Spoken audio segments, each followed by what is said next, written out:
Welcome back. In this video we will cover the search engine optimisation part. Search engine optimisation क्या होता है, इसको हम क्यों करते हैं, तो इसको कवर करने से पहले मैं सर्च इंजन की थोड़ी सी ब्रीफ हिस्ट्री आपको मैं दिखा देता हूँ, किस तरीके से सर्च इंजन का इवोल्यूशन हुआ है।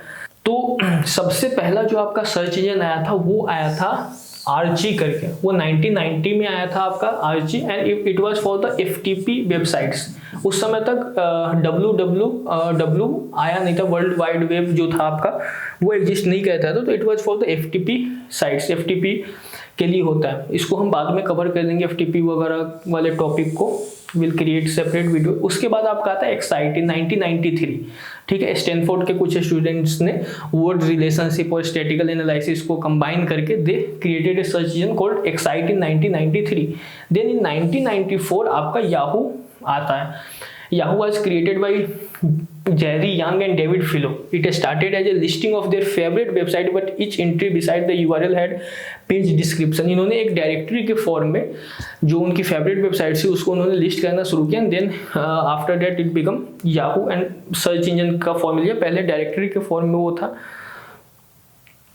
Then you have web crawler was the first to index entire pages, ठीक है। जितने भी पेजेस थे वेबसाइट्स को, सारे पेजेस को इंडेक्स करने वाला पहला जो सर्च इंजन था वो आपका वेब क्रॉलर था। ये कब आया था? 1994 में। 1994 was the golden era for search engines, because इसमें काफ़ी यू कैन से चेंजेज हुए थे। याहू इसी समय आया था, वेब क्रॉलर इस समय आया, इन्फोसिक आया, आपका अल्ट्रा विस्टा इसी समय आया हुआ है। तो वेब क्रॉलर्स आया, वेब क्रॉलर्स के बाद आपका इन्फोसिक आता है 1994 में। Offered few extra features such as allowing internet marketing and promotion and advertising. तो Infoseek was the first company जिन्होंने इंटरनेट मार्केटिंग और एडवर्टाइजिंग को प्रमोट करा था। देन अल्ट्रा विस्टा आपका आता है 1994 में। इसमें अनलिमिटेड ब्रांडविड्थ था, और अल्ट्रा विस्टा 1994 में स्टार्ट हुआ था। इन 1997 दे क्लेम्ड कि they were handling more than 20 million queries per day, ठीक है। मतलब 20 मिलियन क्वेरीज इनकी सर्च इंजन पे रोज होने लगी थी, ठीक है। तो this is how it all happened. Then उसके बाद आपका आर्क्स जिस करके आ जाता है 1997 में। It was AskJIS was launched as a natural language search engine. Users were invited to use complete question to find more relevant answer. जैसे आपको जूता खरीदना है तो आप गूगल पे जाकर शूज लिखते हो, तो आपको उतनी स्पेसिफिक रिजल्ट नहीं मिल पाएंगे। अगर आप वहाँ पे जाके लिखते हो shoes for boys, shoes for man, shoes for girls, shoes for kids, तो आपको बेटर और स्पेसिफिक रिजल्ट मिलते हैं। तो AskJIS ने सबसे पहले इसको प्रमोट करा था कि आप पूरा क्वेश्चन लिखो, so that we will able to give you the best result. Then Teoma आता है आपका 2000 में। In 2000 Teoma search engine was released. Teoma used clustering to organize site by subject specific popularity, ठीक है। तो ये आपका 2000 के आसपास ट्यूमा आता है, जो कि subject specific you can say popularity के अकॉर्डिंग साइट्स को ऑर्गेनाइज करती थी। In 2002 AskJIS followed up Teoma to replace their direct hit search engine. 2001 के आसपास में AskJIS was sold by ट्यूमा। ट्यूमा ने AskJIS को परचेज कर लिया था। There were certain other things happened. उतना डीप में हम नहीं घुसते हैं, उसको हम बाद में कवर कर लेंगे। History of Google. अब गूगल की हिस्ट्री हम देख लेते हैं। Whenever we talk about search engine, हमारे दिमाग में बस गूगल आता है। Google become the synonym for search engine, and the reason is that because Google is dominating the search engine market, ठीक है। तो गूगल की जो इन्वेंशन हुई थी वो पहली बार में वो गूगल नहीं था, वो बैकअप करके एक कंपनी थी, वो बनी थी। Larry page and his friend from Stanford, they created a search engine by the name of Backup, and then it evolved as Google in 1998. तो ये गूगल की कहानी है एक्चुअली। तो ये थोड़ी सी मैंने ब्रीफ दे दी आपको सर्च इंजन की, कि गूगल से पहले भी काफ़ी चीज़ें हो चुकी थी, और इसमें 2-4 और सर्च इंजन थे जिसको मैंने मेंशन नहीं किया है। जो मेजर सर्च इंजन थे जिसका इम्पैक्ट रहा था उसको मैंने मेंशन कर लिया है, and rest you can Google and see it. बाकी को आप ढूंढ सकते हो, पढ़ सकते हो उसके बारे में। अब हम आ जाते हैं सर्च इंजन ऑप्टिमाइजेशन पे। क्या होता है सर्च इंजन ऑप्टिमाइजेशन, इसको हम क्यों करते हैं, इसकी ज़रूरत हमें क्यों पड़ी, तो इसको समझते हैं। देखो, सर्च इंजन पे आप अपनी वेबसाइट को ऑप्टिमाइज करते हो, इसी प्रोसेस को हम सर्च इंजन ऑप्टिमाइजेशन कहते हैं। Optimizing your website on search engine on a particular set of keyword और any particular keyword is called search engine optimization. इसको मैं एक ऑफलाइन एग्जांपल देके आपको समझा रहा हूँ। जैसे आपने एक कैफे स्टार्ट किया, ठीक है, इस कैफे में आपकी जो आप मल्टी कुजिन कैफे आपका, आप काफ़ी अच्छी क्वालिटी के फूड सर्व कर रहे हो and the ambience is quite good. आपके सेफ जो है वेल क्वालिफाइड है, आपके waiters well qualified, well educated, well dressed हैं, एवरीथिंग इज क्वाइट गुड। आपकी प्राइस जो है वो आपके कॉम्पिटिटर्स जितने भी उससे काफ़ी कम है और क्वालिटी उनसे बेटर है। कैफे स्टार्ट किया आपने, अगर लोगों को पता ही नहीं है कि आपका एक कैफ़े भी है जहाँ पे आप इस तरीके के जो फीचर्स हैं या प्रोडक्ट्स हैं जो आप सर्व कर रहे हो लोगों को, तो लोग आपके कैफ़े में आएंगे नहीं, they never end up coming to your cafe. तो आप क्या चाहोगे कि अगर कोई उस एरिया में आए और किसी से पूछे कि यहाँ पे सबसे बेस्ट कैफ़े कौन सा है जहाँ पे मैं जा सकता हूँ, तो people should ask them to visit your cafe. आप यही चाहोगे कि लोग उनको बताएं कि नहीं ये कैफ़े है, मान लो इस कैफ़े का नाम है ABC, कि आप ABC कैफ़े में चले जाओ, ये कैफ़े काफ़ी अच्छा है, ठीक है। सेम कॉन्सेप्ट आपका वेबसाइट के साथ भी अप्लाई होता है। abc.com करके आपने एक वेबसाइट बनाई जहाँ पे मान लो आप जूते बेच रहे हो, you are selling shoes on this abc.com website. अब आप क्या चाहोगे कि आपने वेबसाइट बना ली, बेस्ट क्वालिटी ऑफ शूज आप दे रहे हो और इसकी प्राइस जो है आपके कॉम्पिटिटर से काफ़ी कम है, लेकिन अब सिर्फ वेबसाइट बना लेना is not a big deal. अब आपको इसको रैंक करवाना होगा। तो इसका आप क्या चाहोगे, सिंपल, कि अगर कोई गूगल पे जाए और सर्च करे शूज़, तो आपकी ये जो वेबसाइट है abc.com, ये उसको वहाँ पे दिखे। आप यही चाहोगे, तब दिखेगा तभी तो आपकी वेबसाइट पे आएगा और परचेज करेगा प्रोडक्ट को, तो जो दिखेगा वही बिकेगा। तो ये जो प्रोसेस होता है कि आपकी website search engine result page, ये जो पेज है जब आप गूगल पे कुछ सर्च करते हो जो पेज आता है जिसमें आपको रिजल्ट्स मिलते हैं, इसको हम SERP कहते हैं, जिसको सर्च इंजन रिजल्ट पेज बोलते हैं। तो आप अपनी वेबसाइट को सर्च इंजन रिजल्ट पेज पे ऑप्टिमाइज करते हो on particular set of keyword. Keyword क्या होता है, ऐसे वर्ड या ऐसे फ्रेज जिसको अगर कोई गूगल पे सर्च करे तो आप चाहते हो कि आपकी वेबसाइट अपीयर हो, तो उसको हम कहते हैं कीवर्ड। तो अगर आप जूते बेच रहे हो तो आपके लिए कीवर्ड क्या होगा, shoes, shoes for main, shoes for girls, जो भी मतलब आपके प्रोडक्ट है उससे रिलेटेड जो भी वर्ड्स या जो भी क्वेरी जिस पे आप चाहते हो कि आपकी जो वेबसाइट है वो अपीयर हो, वो आपके लिए कीवर्ड हो गया। तो किसी पर्टिकुलर कीवर्ड पे जब आप अपनी वेबसाइट को सर्च इंजन रिजल्ट पेज पे ऑप्टिमाइज करते हो, इस प्रोसेस को हम सर्च इंजन ऑप्टिमाइजेशन कहते हैं सिंपल लैंग्वेज में, ठीक है। आई होप आपके कॉन्सेप्ट थोड़े से क्लियर हुए होंगे कि सर्च इंजन ऑप्टिमाइजेशन एक्चुअली होता क्या है। देखो, search engine optimisation is not a rocket science. आपको करना क्या होता है कि जैसे आप किसी कंट्री में रहते हो, ठीक है, या किसी कंपनी में जॉब करते हो या आप किसी कॉलेज में पढ़ते हो, तो हर एक ऑर्गेनाइजेशन का अपना अलग अलग रूल्स होते हैं, हर एक कंट्रीज के अपने रूल्स होते हैं, हर एक स्टेट्स के अपने रूल्स होते हैं। तो जैसे इंडिया में आप रहते हो, आपको रूल्स फॉलो करने होते हैं कि you can't break the red light, आप रेड लाइट नहीं तोड़ सकते हो, या आप whatever the rules and regulation of the company you have to follow it, otherwise आपको फिर उसके अकॉर्डिंग आपकी मतलब पनिशमेंट डिसाइड होती है। सेम गूगल के केस में है कि गूगल बेसिकली अपने जो गूगल की एल्गोरिदम है, ठीक है, गूगल अपने एल्गोरिदम के अकॉर्डिंग वेबसाइट्स की जो रैंकिंग है वो डिसाइड करती है कि कौन किस तरीके से रैंक होगा। तो आपको कुछ नहीं करना होता है, आपको अपनी वेबसाइट गूगल के एल्गोरिदम के अकॉर्डिंग बनानी होती है, okay, and then Google will decide and rank it. अगर आप गूगल के एल्गोरिदम के अकॉर्डिंग नहीं बनाते हो तो then you have to face some problems, और गूगल अपने अकॉर्डिंग फिर आपको पनिशमेंट जो भी होता है वो डिसाइड करके देता है, ठीक है। अब इसमें आपको जेल तो नहीं हो सकती खैर, लेकिन जो भी आपकी वेबसाइट रैंक नहीं होगी, वेबसाइट आपकी पेनलाइज हो जाएगी। There are certain other step Google can take in order to decrease the rank of your website. तो सर्च इंजन ऑप्टिमाइजेशन एक प्रोसेस है जिसमें आप अपनी वेबसाइट को SERP पे ऑप्टिमाइज करते हो ताकि किसी पर्टिकुलर कीवर्ड पे आपकी वेबसाइट जो है वो अपीयर हो सके। अब सर्च इंजन ऑप्टिमाइजेशन की ज़रूरत क्यों पड़ी, तो कंपटीशन जब बिल्डअप होने लगा, पहले मान लो शूज की 10 वेबसाइट रही होगी, ठीक है, 10 वेबसाइट रही होगी जो शूज सेल करती होगी, ठीक है। अब शूज मान लो 2 लाख वेबसाइट्स हैं, ठीक है, जो शूज सेल कर रही है, लेकिन पहले पेज पे कितनी रिजल्ट दिखती है, 10-15 के आसपास, 8-10, उसमें से भी आपका ऐड होता है काफ़ी ज़्यादा। पहले तो 3 आप ऐड में ही निकाल दो, नीचे के भी 2, तो 5 तो ऐड हो गए आपके और 5 रिजल्ट आते हैं। तो इन 2 लाख वेबसाइट्स में आपको फर्स्ट पेज पे आना है, तो आपको 2 लाख वेबसाइट से कॉम्पीट करना है अगर आपको टॉप 5 में आना है, ताकि आप फर्स्ट पेज पे दिखो।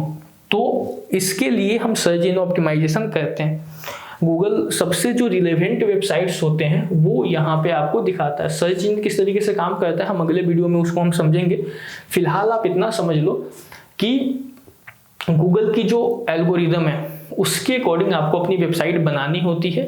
अगर आप नहीं बनाते हो उसके according, then you have to face some problems over the period of time. तो there are 200 factors or even more than that on which Google calculates the relevancy of the website, और रैंकिंग फैक्टर जो होते हैं 200 के आसपास होते हैं, जिसके अकॉर्डिंग गूगल आपकी वेबसाइट को रैंक करता है। जब हम पूरा एसईओ का ट्यूटोरियल खत्म कर लेंगे तो ये 200 फैक्टर जो भी है आप समझ जाओगे क्या क्या होते हैं। लगभग मतलब ऑलमोस्ट आप समझ जाओगे कि 200 फैक्टर्स कौन कौन से हैं जिसपे गूगल जो है आपकी वेबसाइट की रैंकिंग डिसाइड करता है। तो आपको कुछ नहीं करना है, एसईओ में आपको ये जो रैंकिंग फैक्टर्स हैं इसको ध्यान में रखते हुए अपनी वेबसाइट को बनाना है, and then over the period of time it will rank. Okay, कई सारे कंफ्यूजन्स होते हैं लोगों को कि कितना टाइम लगता है वेबसाइट को रैंक करने में, कंपटीशन किस तरीके से हम देख सकते हैं, ये सारी चीज़ें होती है। देखो, वेबसाइट को रैंक करने में टाइम डिपेंड करता है कि कंपटीशन कितना है उस कीवर्ड पे। अब किसी रेस में 4 लोग दौड़ रहे हैं, ठीक है, तो आपको बाकी के 3 के साथ कॉम्पीट करना है, लेकिन उसी रेस में अगर 2000 लोग दौड़ रहे हैं तो आपको ज़्यादा लोगों के साथ कॉम्पीट करना है, ठीक है, तो मेहनत ज़्यादा लगेगी। सेम वेबसाइट के केस में भी होता है। अगर कंपटीशन किसी कीवर्ड पे, मान लो शूज कीवर्ड पे 2000 लोग अपनी वेबसाइट को रैंक करवाना चाहते हैं, तो यहाँ पे आपको मेहनत कम लगेगी। अगर इसी कीवर्ड पे 2 लाख लोग अगर वेबसाइट को रैंक करवाना चाहेंगे तो आपको 2 लाख लोगों के साथ कॉम्पीट करना है ताकि आप टॉप 5 में आ जाओ, ओके, या टॉप 10 में आप आ जाओ ताकि आपकी वेबसाइट दिखे। तो ये आपका एसईओ का सिंपलेस्ट लैंग्वेज में अगर हम कहें तो ये आपका कॉन्सेप्ट है कि सर्च इंजन ऑप्टिमाइजेशन आप क्यों करते हो, ताकि आपकी वेबसाइट जो है जिस पर्पस के लिए आपने बनाया है वो आपका पूरा हो। जब कोई आपके प्रोडक्ट या सर्विस से रिलेटेड क्वेरी करे गूगल पे तो आपकी वेबसाइट वहाँ पे दिखे, ठीक है, क्योंकि दिखेगा तभी आपका बिकेगा, नहीं दिखेगा तो नहीं बिकेगा। एक कोट है मार्केटिंग में, best product never win, best known product win. मतलब आपने अच्छा प्रोडक्ट बनाया है इससे मतलब नहीं है, अगर वो प्रोडक्ट दिख रहा है लोगों को तभी वो बिकेगा, otherwise it will not able to sell themselves, ठीक है। तो ये कॉन्सेप्ट है आपका सर्च इंजन ऑप्टिमाइजेशन का। तो आपको बस ध्यान रखना है कि गूगल के जो भी रैंकिंग फैक्टर्स हैं 200 के आसपास, उसके अकॉर्डिंग आपको अपनी वेबसाइट बनानी है, ठीक है। आपको बहुत सारे लोग ब्लैक हैट टेक्निक्स वगैरह यूज करते हैं ताकि वेबसाइट जल्दी रैंक हो जाए, तो ये चीज़ों से आपको बचना है, ठीक है। इसको हम आगे कवर करेंगे, black hat technique, white hat technique, grey hat technique से क्या क्या होते हैं, इसके प्रोज एंड कॉन्स क्या है, ठीक है। तो आई होप आप सर्च इंजन का जो कॉन्सेप्ट है वो समझ गए होंगे कि आप अपनी वेबसाइट को सर्च इंजन पे ऑप्टिमाइज करने के लिए जो भी बेस्ट प्रैक्टिसेस करते हो, इसी प्रोसेस को हम सर्च इंजन ऑप्टिमाइजेशन कहते हैं। अब इसके हम टाइप्स जो हैं वो समझ लेते हैं। There are you can say parts of search engine optimisation. एक आपका आता है ऑन पेज, दूसरा आपका आता है ऑफ पेज, और तीसरा आपका आता है टेक्निकल, ठीक है, टेक्निकल। देखो, ऑन पेज एसईओ क्या होता है, जैसे अभी हमने कैफे का एग्जांपल देखा था, कैफे का एग्जांपल से ही समझते हैं, ऑफलाइन एग्जांपल से।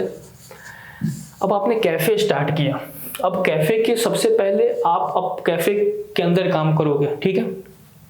कैफे का आप एम्बियंस अच्छा बनाओगे, इंटीरियर अच्छा रखोगे। After that you will work on the, you can से योर सेफ, उसकी ड्रेसिंग अच्छी होनी चाहिए, हाइजीन मेंटेन होनी चाहिए, आपका जो वेटर है वो वेल एडुकेटेड हो, उसको बात करने का ढंग होना चाहिए, पोलाइटली वो कस्टमर्स के साथ डील कर पाए। तो ये सारी चीज़ें जो भी आप अपने कैफ़े के अंदर करते हो ताकि आपका कैफ़े खूबसूरत दिखे, ताकि आपके कैफ़े का एम्बियंस अच्छा हो, लोग आए तो वहाँ पे इंजॉय करें, बोर ना हो।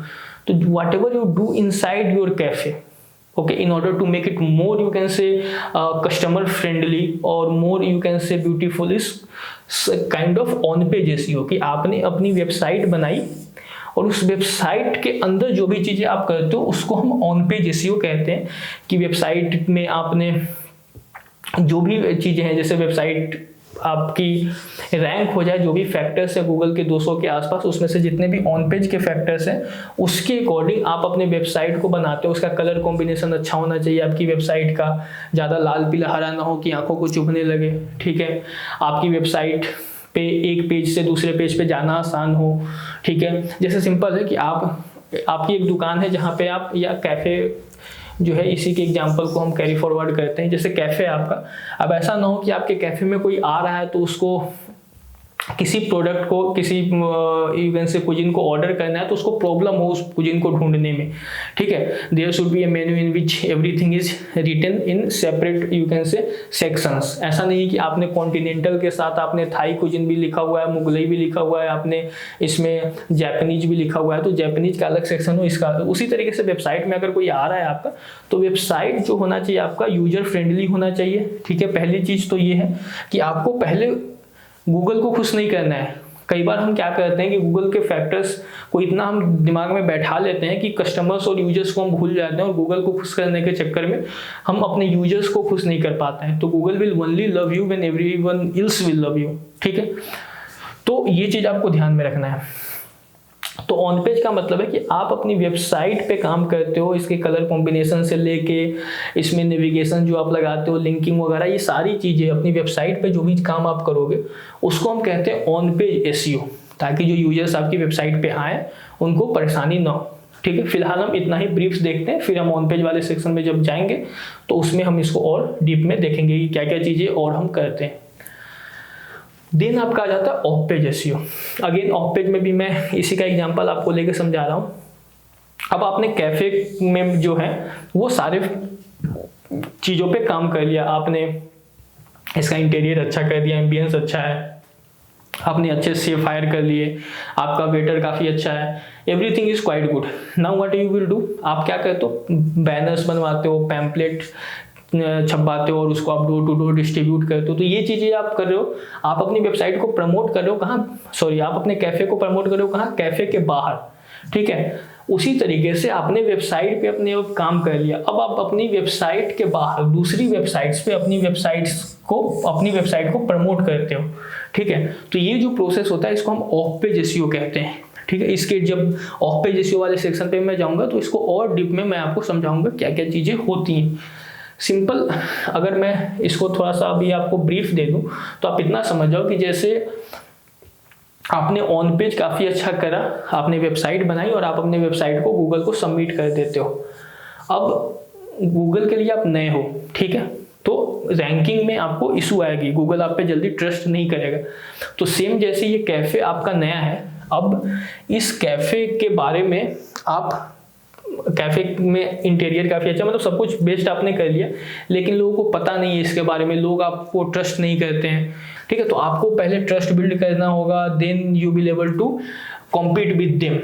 तो सेम यहाँ पे आपका ऑफ पेज SEO में यही होता है कि जब आप अपनी वेबसाइट को गूगल को सबमिट करते हो तो आपकी वेबसाइट नई है, देन गूगल के नज़रों में आप अपना जो वैल्यू है, आप अपना जो ट्रस्ट है वो बिल्डअप करते हो, और इसी प्रोसेस को आप ऑफ पेज SEO कह सकते हो। उसमें आप जैसे ऑफ पेज SEO को आप एक और एग्जांपल से मैं आपको समझाता हूँ। जैसे देखो, आप किसी नए शहर में शिफ्ट हुए, ठीक है, आप दिल्ली में रहते हो, आप बेंगलोर शिफ्ट होते हो, बेंगलोर में आप गए, ठीक है, और बेंगलोर में जाने के बाद आप वहाँ पे नए हो, आपको कोई नहीं जानता है, आप किसी दुकान पे गए, ठीक है, आपने कोई प्रोडक्ट परचेज किया और आपका उस समय सपोज वॉलेट घर पे रह गया है। आप अगर वहाँ के शॉपकीपर को ये बोलोगे कि I didn't have the wallet, तो जैसे आप अगर दिल्ली से मुंबई शिफ्ट होते हो या दिल्ली से बेंगलोर शिफ्ट होते हो, तो उस केस में आप किसी दुकान पे गए, मान लो आपका वॉलेट घर पे रह गया है और दुकानदार से आपने प्रोडक्ट ले लिया एंड यू आर सेइंग कि I don't have the wallet, I don't have the money, तो the person will not trust you. But Delhi में चूंकि आप बहुत टाइम से रह रहे हो, आपके आसपास के लोग आपको जानते हैं, तो आपके पास पैसे नहीं भी है तो वो आपको सामान दे देगा, लेकिन वहाँ पे ट्रस्ट वर्दीनेस जो है, आपका ट्रस्ट जो है बिल्डअप नहीं हुआ है। लेकिन वहीं पे आपका कोई दोस्त आ जाता है जो कि उस शहर में काफ़ी टाइम से रह रहा है, ठीक है, और वो आके कहता है उस शॉपकीपर को कि नहीं भाई दे दो इसको product, I am taking responsibility of it, ठीक है, तो वहाँ पे उसकी जो अथॉरिटी थी ना, वो अथॉरिटी आप पे भी ट्रांसफर हो गई, ठीक है। तो काइंड ऑफ यही आपका ऑफ पेज एसईओ होता है कि अभी आपकी वेबसाइट नहीं होती है तो आप जो अथॉरिटी है ना, वो पुरानी वेबसाइट जिसको गूगल बहुत ज़्यादा इंपॉर्टेंस देता है, जो वेबसाइट गूगल के नज़रों में अपनी ट्रस्ट बिल्ड कर चुकी है पहले से, उससे आप अथॉरिटी लेते हो, ठीक है। इसको और डीप पे हम समझेंगे जब हम ऑफ पेज एसईओ को करेंगे। अब हम आ जाते हैं टेक्निकल एसईओ पे। टेक्निकल एसईओ बेसिकली टेक्निकल चीज़ों के लिए, जैसे आपकी अपनी वेबसाइट की जो स्पीड है उस पर आप काम करते हो, साइट मैप आप सबमिट करते हो, इमेज ऑप्टिमाइज करते हो, ये सारी चीज़ें आप टेक्निकल एसईओ में करते हो, ठीक है। तो इसको हम अलग अलग पार्ट्स में, ऑन पेज को, ऑफ पेज को और टेक्निकल को समझेंगे अलग अलग लेक्चर्स में। इसके जितने भी फैक्टर्स होते हैं, रैंकिंग फैक्टर्स, उसको समझेंगे। तो ओवरऑल आपका ऑन पेज, ऑफ पेज और टेक्निकल, ये तीन पार्ट जो हैं आपके एसईओ के, इसको मैंने आपको समझा दिया कि ऑन पेज में जो भी काम आप अपनी वेबसाइट पे करते हो उसको हम ऑन पेज एसईओ कहते हैं। ऑफ पेज वेबसाइट के बाहर जो भी काम आप करते हो जिससे आप अपनी वेबसाइट को प्रमोट कर सको, आप अपनी वेबसाइट की ट्रस्ट बिल्ड कर सको, उसको ऑफ पेज कहते हैं। टेक्निकल एसईओ में आप टेक्निकल चीज़ों पे ध्यान देते हो, वेबसाइट की speed, image optimisation, linking, site map वगैरह जनरेट करना एंड सबमिट करना, ये सारी चीज़ें आपकी टेक्निकल एसईओ में आ जाती है। तो आई होप एसईओ का ये जो लेक्चर है आपको पसंद आया हो और आप चीज़ों को समझे हो। आपके जो भी क्वेरीज है आप कमेंट सेक्शन में डाल सकते हैं। मिलते हैं हम अगले वीडियो में, तब तक के लिए ख्याल रखिए अपना, बाय।